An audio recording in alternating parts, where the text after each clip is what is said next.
Enfin, le cinéma français est C'est la tante du cousin d'un pote que j'ai rencontré quand je faisais du VTT. Et elle me disait, tiens, sa mère... Attends, quoi destinée aux adolescents suscite un fort intérêt de la part du gouvernement. Le film raconte l'histoire d'un homme qui se réveille un matin et qui apprend sa mort à la radio.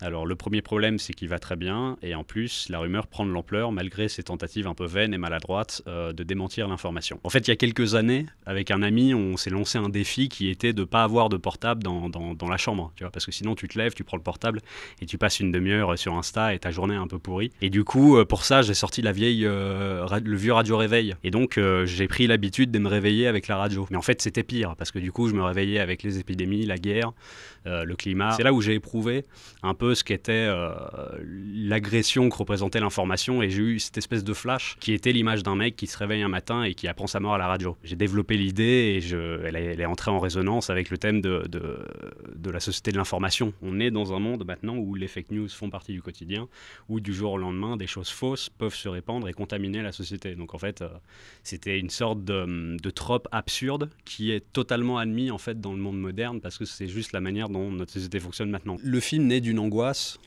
qui est l'angoisse assez classique que beaucoup de gens ont par rapport à la technologie. Donc en fait, la réponse que je voulais apporter à ça, c'était une sorte d'exploration de l'absurde, de toutes ces angoisses qui sont en même temps très tangibles, parce qu'on voit tous de quoi il s'agit. On est uniquement dans le monde numérique des images, il est remplacé par un acteur, par des images. Je voulais commencer par le thème de la folie en miroir, qui est en fait, c'est pas le mec qui devient fou, c'est le monde entier autour de lui. Et ensuite, peu à peu, l'histoire va aller vers Philippe Rebaud rejoint le mouvement.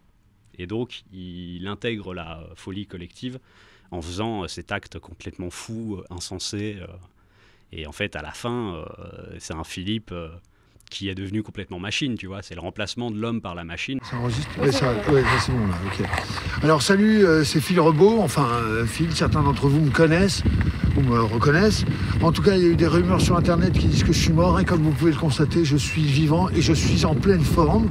Et l'idée de Philippe Rebaud est venue assez vite dans le développement du film. Il y a quelques temps déjà que Philippe Rebaud, qui me connaissait évidemment pas du tout, a reçu sur sa boîte mail un mail avec comme objet la mort de Philippe Rebaud, en fait, parce que c'était le titre de travail à l'époque. Pour moi, ça paraissait normal à l'époque, alors évidemment, j'aurais pu finir au Comico, tu vois, pour un truc comme ça. Moi, ce que je considérais comme normal, en fait, lui, il l'a aussi admis dans son propre univers artistique. C'est là où j'ai découvert qu'il était hyper ouvert, enfin, qu'il avait ce second degré qui permettait d'envisager, tu vois, un film comme ça. À un moment, je me suis posé la question de qu'est-ce qui était l'exact inverse d'un iPhone. Et il s'est trouvé que la réponse à cette question était Philippe Rebaud. Philippe, il incarne totalement l'inverse de ce monde digital, numérique, lisse, clinique. Philippe Rebaud, c'est un humain qui nous renvoie à tout ce qu'on a de touchant, d'attachant, d'imparfait parfois. Il incarne vraiment, dans le personnage qui bâtit de film en film, cette vision de cet homme qui est complètement dépassé. Tu permets 2 secondes ? Attends, qu'est-ce qu'il fait là, lui Bah, tu vois bien. Bah, Philippe, il auditionne pour ton rôle, comme les autres. Non, mais sans déconner, mais il me ressemble même pas, le mec. Oh, mais Philippe, tu nous prends pour des amateurs, on a tout prévu.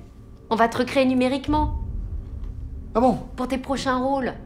Avec ça, on sauve ta carrière pour au moins 30 ans, tu devrais me remercier. J'ai pas besoin qu'on la sauve, elle va très bien, ma carrière. Finnegan, marche un peu pour voir. Je te fais quoi ? Je te fais Philippe qui va acheter des clubs, genre ? Ouais, super. Oh, tu vas voir, il peut tout jouer.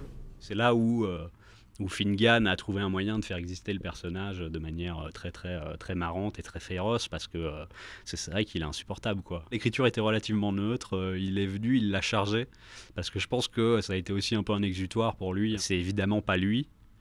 C'est évidemment pas ce que j'imagine de lui non plus. On est quelque part dans l'archétype de ce qu'on se fait des acteurs comme ça. Et en fait, Finnegan, en fait, je suis dans un motif de comédie très particulier. Je suis dans la métafiction où il faut que je fasse admettre au public que ces gens-là qui jouent leur propre rôle sont des personnages. Philippe Rebaud est un personnage. Tu vois, il y a un truc très fort, très reconnaissable, qui fait que, en fait, on ne voit pas seulement un acteur qui joue son propre rôle, on voit Philippe en lui-même, qui est déjà un personnage de fiction. Pour Finnegan, il me fallait quelqu'un d'un peu pareil, en fait. Je trouve que Finnegan a un ton de comédie très particulier. Je le trouve formidable, quoi, parce qu'il a ce truc très sophistiqué, très à l'anglaise il joue très bien le con. Enfin, tu vois, il y a un truc à la Brad Pitt dans Burn After Reading, il est formidable là-dedans. Et puis surtout, c'est un acteur, Finnegan, qui n'a pas peur. Il me fait quand même des trucs, et encore, j'ai pas tout gardé, mais il me fait quand même des trucs incroyables. Il saute vraiment dans la bêtise au sens noble du terme. Si on voulait être un peu trivial, on pourrait dire que c'est pas un acteur de comédie à la base, tu vois. Enfin, c'est quelqu'un qui vient du drame, qui a été sélectionné au César pour des rôles dramatiques, qui fait de la comédie. Et ça, je pense que c'est une nuance assez importante. Et donc, du coup, ça donne un ton de comédie qui est beaucoup plus... je pense, déjà personnel pour ma part, et puis aussi surprenant. Et puis d'autant plus que l'absurde, tu vois, les renvoie à ce truc un peu primaire de jeu où ils expriment des idées relativement simples, en fait. Ils sont tous dans l'expression primaire de sentiments un peu médiocres.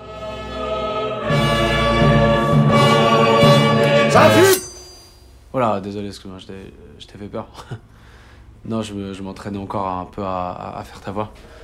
C'est pas mal là, non? T'en penses quoi? C'est pas trop caricatural, parce que j'appuie beaucoup le côté cassé, mais Ah, ça va bien, tu vas bien? Ouais, enfin, c'est pas juste cassé comme ça, c'est un peu...